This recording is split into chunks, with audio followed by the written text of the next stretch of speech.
In my book, Power Evangelism, I describe a possible way that you can grow, like a chart that you can grow in Power Evangelism. I got this from my good friend, Putty Putman. And let me just go through it real quick. First of all, you got to base your identity in the gospel.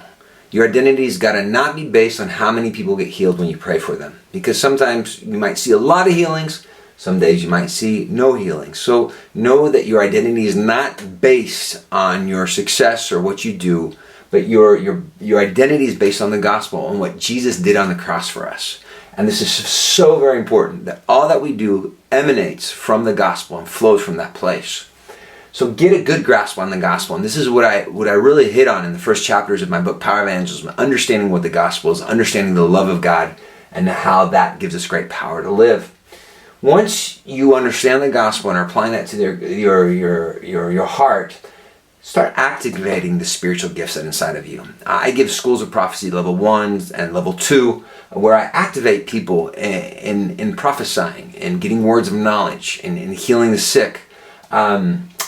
If you do not have a local place where you can get trained in that, check out my website, prophecyandheal.com. I have many different mini courses and things that are available along with the books. But find a place or people that can help you activate the spiritual gifts which are in you. Paul is very clear. He says, follow the way in love and eagerly desire spiritual gifts, especially that you may prophesy.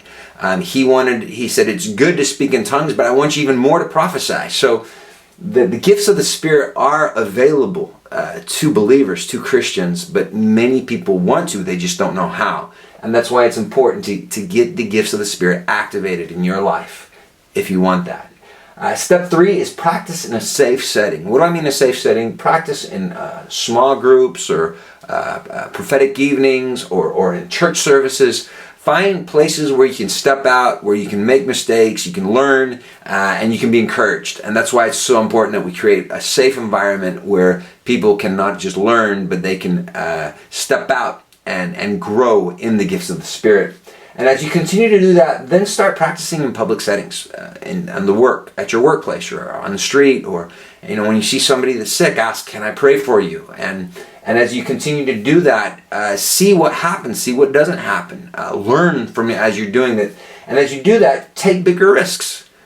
Practice and try things that you've never tried before. Call people that are sick, pray for them online. Sometimes I'll pray for people on via Messenger on Facebook, and they'll be touched, they'll be healed, they'll be touched by God. So try out different things. Learn from other people who are practitioners of the gifts of the Spirit. See what they do and experiment. Try things out, but do make sure that you do this very humbly and full of love. As you continue to do that, use God's power to share the gospel. In other words, when you want to share the gospel with someone, pray for them to be healed, or ask them, hey, is it all right if I tell you what I see in you? And then ask God for a word of knowledge and go for it. Many times the Lord will give me spot on words of knowledge. Sometimes I'll miss it. I won't be spot on, but that's how I grow. That's how I learn. That's how you develop your muscles and growing in prophecy, in words of knowledge and healing gifts of the Spirit, is by stepping out and going for it.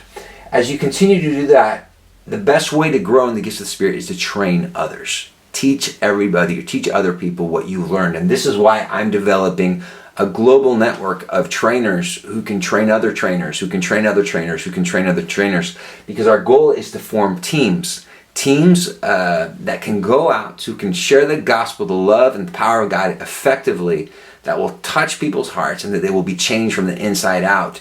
And as you continue to grow and go through this entire process, then this process can be repeated so that not just individuals but churches can grow in learning to share the gospel the way Jesus did, not just with words, but also great power.